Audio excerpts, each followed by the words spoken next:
everyone. I'm Carol Ann Riddell, and welcome to Book It with CA. We've got a little something for everyone in this episode, from young adult fiction to a riveting memoir. And Linda Stasi is back with her reviews. We begin with author Nadia Owusu and her debut memoir, Aftershocks, a book the New York Times called gorgeous and unsettling. Nadia, thanks so much for being here today. Thank you so much for having me. I really loved your book. Your memoir is Aftershocks. Yeah. It's really moving. Oh, thank you. Really Thanks so moving. much. In a lot of ways, the book explores identity. So let's start there. You say early on in the book that you identify as Black, but are literally more Caucasian than most people who call themselves Caucasian. Can you explain that? Sure. Yeah. So I'm half Ghanaian. My father was from Ghana, and my mother is Armenian American. And so Armenians are from the Caucasus region.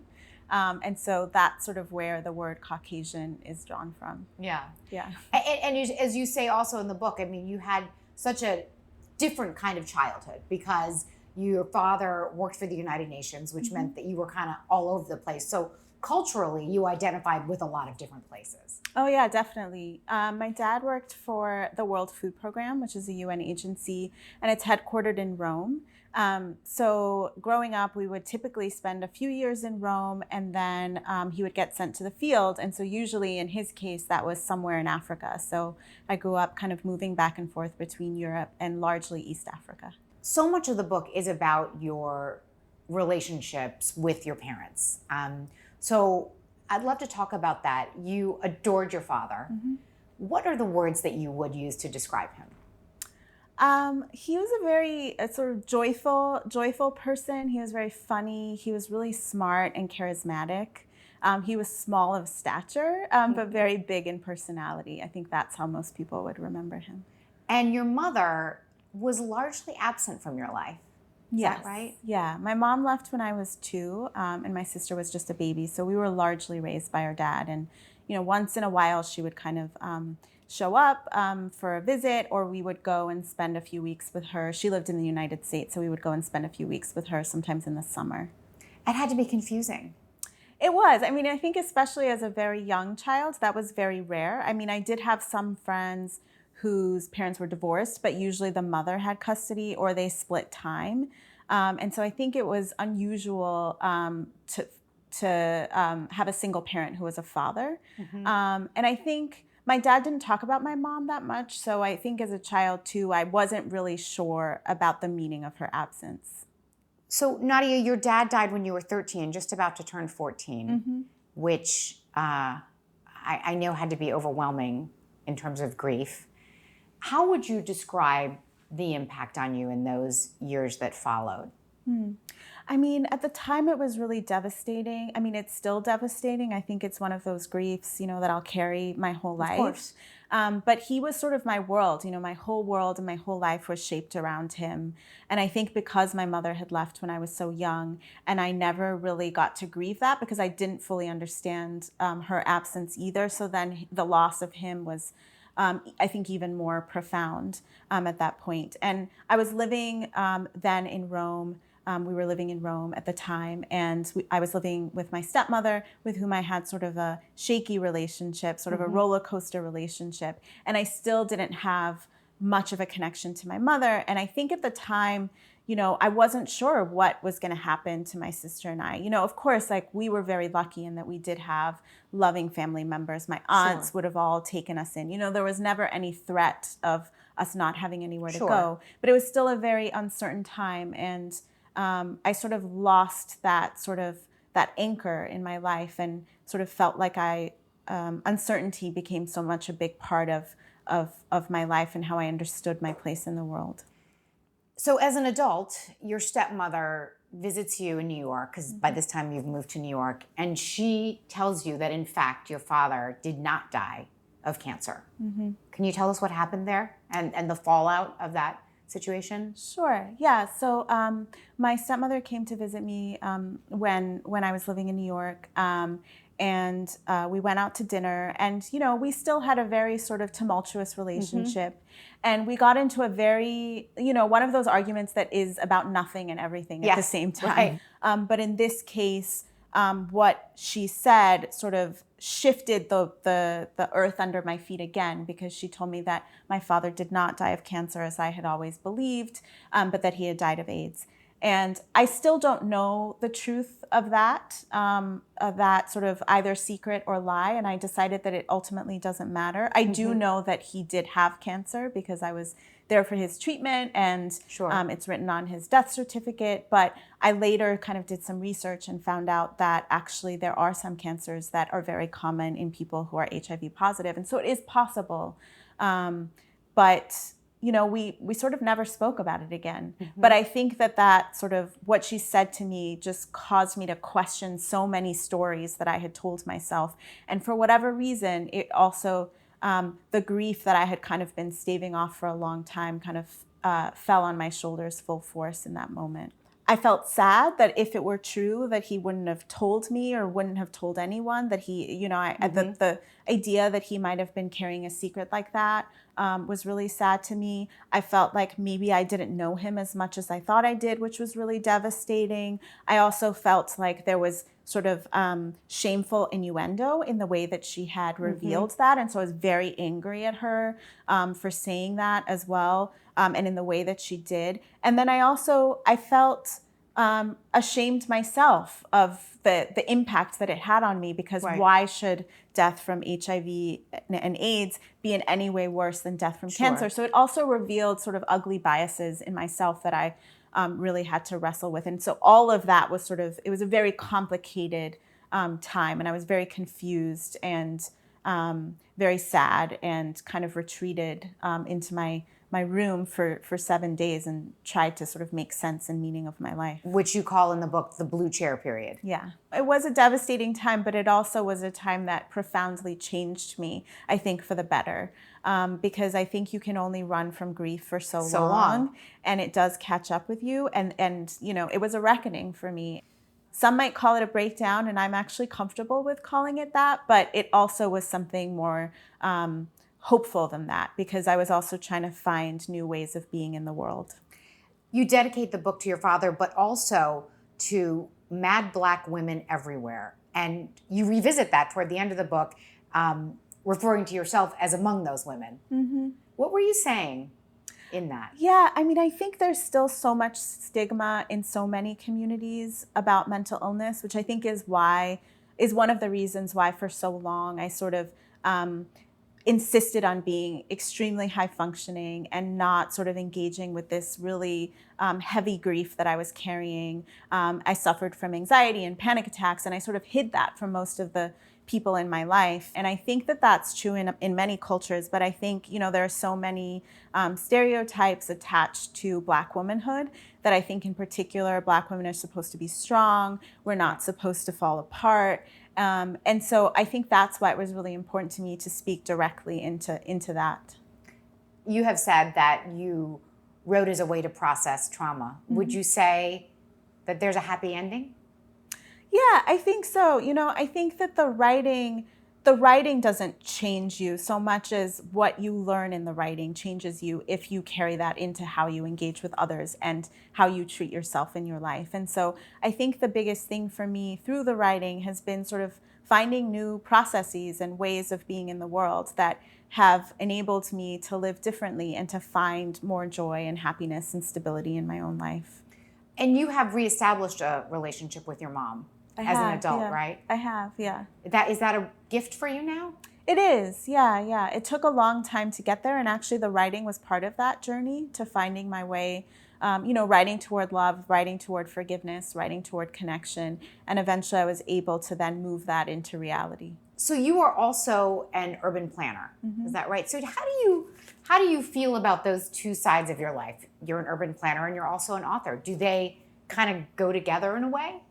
Yeah, in a way they do. You know, I think the kind of work that I do is really focused on advocacy planning and community development, and is really about sort of who gets to belong to place and who do places belong to, and how do we create spaces that and cities that enable everyone to thrive. And so it really is about sort of like what is home and what is belonging. And those are themes that I'm also exploring in my writing. I think they're big questions in my life.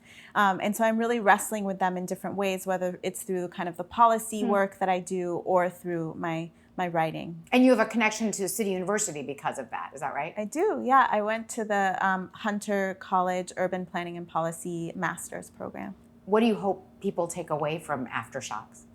I hope that anyone who's sort of struggling with their sense of self can see through my journey sort of a path towards finding their own way of being in the world.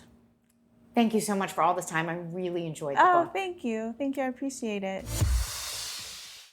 Next up, author Barry Lyga and his young adult thriller, Time Will Tell. The story alternates between the present and a time period that felt a little familiar to me, the mid-'80s. But this book goes beyond neon and big hair, diving into issues like racism and homophobia in a mystery that is filled with twists. Barry, thank you so much for being here today. Thank you for having me. This is great. Absolutely. So you're a young adult author, and your most recent book is Time Will Tell. It's kind of a thriller. I hate when people give away the ending, so let's not do that. But give us a sense of how the story unfolds. The basic premise of the story is that a group of teenagers in the present go to dig up a time capsule that their parents buried way back in the yesteryear of 1986. Thank you for that. Yeah, no, I remember 1986, so it's painful for me to think that way. But their parents buried this when they were teenagers in high school. They buried a time capsule and just never bothered to dig it up. And so the kids decide, oh, we're going to go find this time capsule that our parents built, and we're going to dig it up. And they dig it up and they empty it out, and they find all sorts of junk from the 80s in there. And they also find a knife stained with blood with a note that says, "I'm sorry, I didn't mean to kill anyone."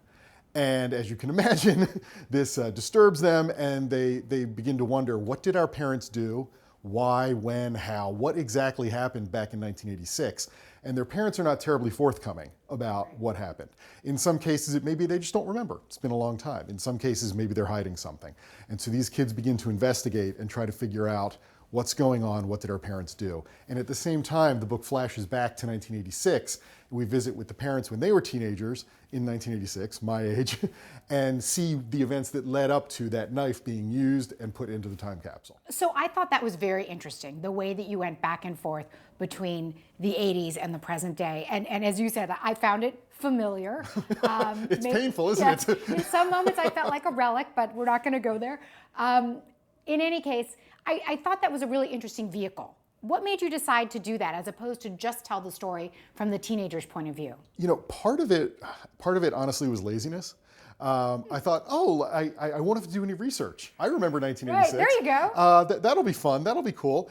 And the problem, of course, is that I did have to do research because I remember 1986, but I don't remember what episode of Miami Vice was on this weekend in 1986. So I had to go back and look at that sort of stuff. But the other reason that I wanted to do it was I felt like it would give an interesting tension to the story if you could see the events leading up to it and if you knew things that the kids in the present didn't know. The other reason I wanted to do that was I really, for good or for ill, I really wanted to show the difference in where we are now as a society and where we were then, how far we've come, but also how far we still have to go. And I just felt like it's one thing to say to somebody who doesn't remember 1986, oh, it was different back then. People were different. We talked differently. We thought differently. Culturally, we were different. It's one thing to say that. It's another thing to show it. And I wanted to show it in very explicit, unmistakable detail, what it would have been like, the things that people would have just accepted as normal or acceptable. And what would be an example of how you show how far we have yet to go? I think probably a lot of the issues dealing with race in the book. You know, in 1986, one of the main point of view characters is black, and he's dealing with the sort of, trying to think of how to put this, with the casual racism of small town America in 1986. And now his daughter is one of the main point of view characters in the present. And the racism is not as casual, but it's still there. And she still has to deal with that. So what is the most challenging part of writing about young adults, about teenagers? I mean, do you feel constant pressure to be cool, to be in the know? Oh God, I am the least cool human being on the planet. No, if I felt any sort of pressure to be cool, I would have given this up a very long time ago. Do you ever have any teenagers sort of like gut check your writing? No, and now I'm thinking I should, now that you've said that. No.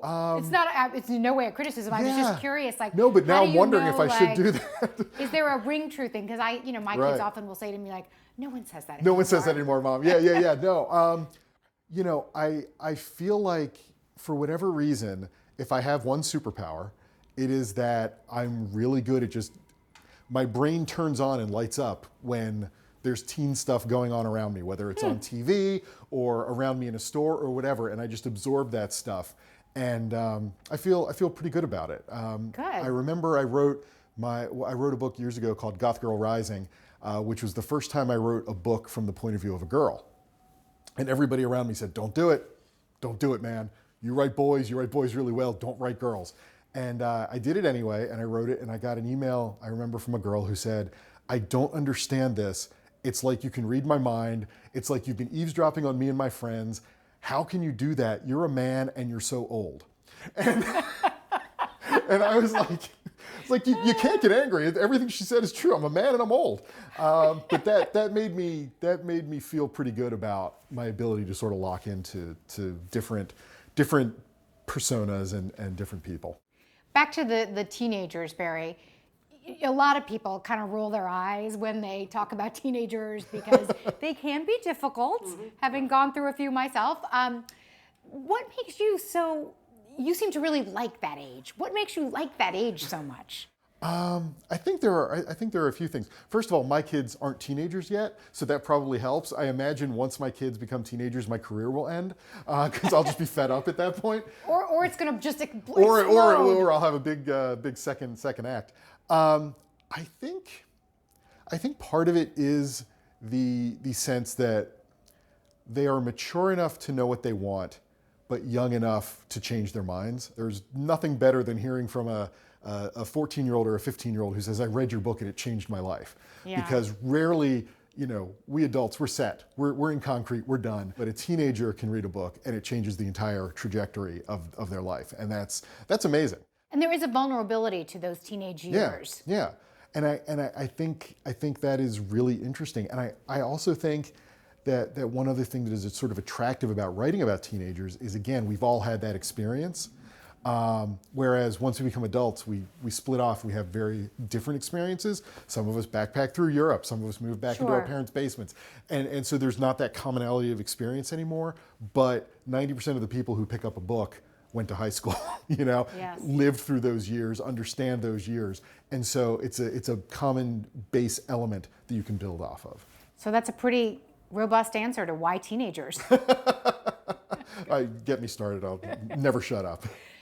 Barry, I love to hear about the process of writing when I talk to authors. So do you have any particular habits, rituals, snacks? What gets you going for writing? If I have any ritual or anything that's important is I have a very old, it's like a 20-year-old keyboard that I've had, since the turn of the millennium. And I've written everything I've ever done on it, basically. Wow. And I started to get really paranoid that it's going to break. And then my career is over because obviously I can't write on anything else. It's a magic keyboard, So a friend of mine said, you should, the company doesn't make them anymore. She said, I bet somebody has one on eBay. So I found one still in the box on eBay and bought it, and it's up in the attic. And so now if this one breaks, I figure I got another 20 years with That's right. the You've other got one. an insurance policy right up there. Exactly. The most important thing to me about writing, though, to actually answer your question, is consistency. You just have to sit down and write, and you've got to do it every day. Because otherwise, it's Newton's law of inertia. It's a writer at rest stays at rest, a writer in motion stays in motion. And if you don't write today, it's easier not to write tomorrow, and it's easier not to write the day after that and the day after that. And next thing you know, 6 months have gone by, and you're like, why didn't I write that book? Well, you had 6 months to write that book, you just didn't. Whereas if you write every day, it's easier to write each subsequent day. So that's what I try to do. Barry, thanks for all this time today. I really enjoyed chatting with you. Thank you so much. This was great. Now to our regular segment, Uncensored. As always, Linda Stacy has plenty to say about what she's reading.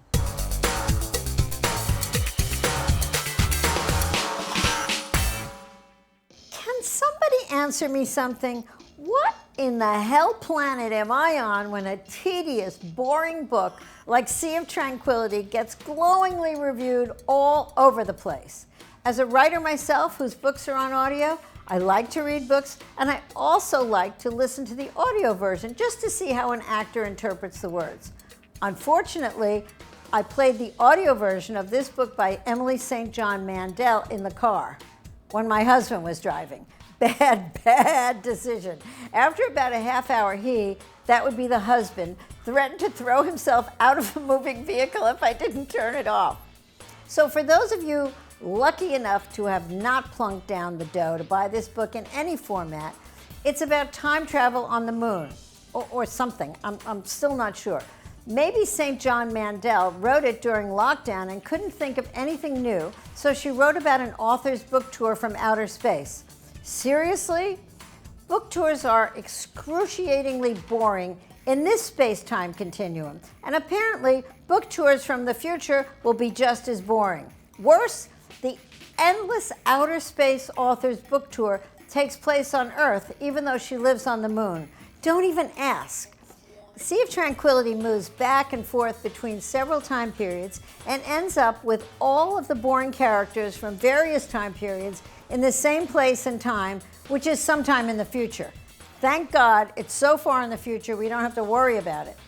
And now for the good news. The Candy House, a new novel by Jennifer Egan, was so interestingly formatted that I almost got over the trauma of slogging through that other thing. Even though it also crazy jumps from time period to time period and from character to character, all of the different seemingly unconnected situations, it was still nonetheless fascinating. What if, say, in the future, every thought and feeling you ever had could be contained in a little box, so that you could relive and share it whenever you wanted? Sort of like a computer version of the Akashic Record. What if, even though the book is not linear nor does it connect the dots, not even at the end, I was fascinated that Egan had the nerve to break the rules and create a whole new way of writing a novel, and for me, of reading one. As one character in her book says, knowing everything is too much like knowing nothing. Without a story, it's just information. Sort of like the Akashic Record as a novel. For Uncensored, I'm Linda Stacy.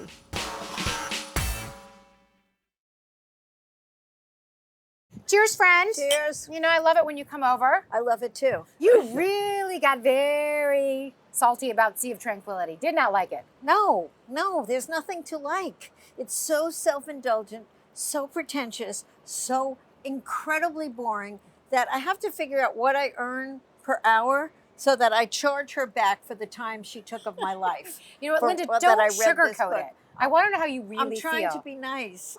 Oh my gosh. As So nice I'm just as going I to say can. something, and you know, don't throw me overboard. But I got to say that I was with you in the beginning, but about 2/3 of the way through, I don't know, something changed for me. I started to actually really enjoy it and to think that I was invested in Gaspry. I'm sorry. And I also thought that, though I am not into the time travel thing, as you said, what I did find really interesting was this way that like they explore the idea of history and like, if one thing changed, would everything change? You know, have you ever had that thought? Everybody in the world has had that thought. It's Okay, not so unique. I'm on original. It's not unique to this woman who, I just can't even understand. She must have been so bored during lockdown that she wrote about every single thing that ever happened to her. Like when she changed her kids' diapers. How many times are you going to read the bathroom door open, the bathroom door closed? That's not interesting. It's not. It's awful. Well, It's a lot of the awful. reviewers disagree with you. But, I know, you know, but that's why I'm a writer and they're a reviewer. I love that about you. Okay, but let's go on to the book that we totally agree on. You loved The Candy House. Yes, I loved The Candy House. I did. You know, it's very interesting that she seems to have created a different way to write a novel. So this new book that I'm starting, the first criticism... That you're writing yourself, just to be clear. my novel. The first criticism I had when I just did a couple of chapters was from the editor who said, but I don't understand who the narrator is. She just jumps from narrator to narrator to narrator in different voices, and that's okay. And then I thought, well, that's great. Why didn't anybody think of that before? I think she's brilliant. And you know, I really loved A Visit from the Goon Squad, which I'd read before. What I also really liked about this one was the whole notion of like, what does it mean to be authentic? Living with teenagers, I feel like, oh, life doesn't really happen until it's on social media. And she really does kind of dig into that. Yeah. But would you do it? Would you be part of Own Your Unconscious? No. You know why? Because then every lousy, miserable thought that I've ever had, which I make a living by writing them, but every even worse, lousy, miserable thought I ever had would be available. Yeah, but I know. But I would like to read that, Linda. No, but I don't want you to. I knew you would say that. Cheers. That is our show for today. Thanks so much for joining us. A quick reminder to check us out on Facebook and Instagram. We'd love to hear what you're reading. I'm Carol Ann Riddell. See you next time on Book It with CA.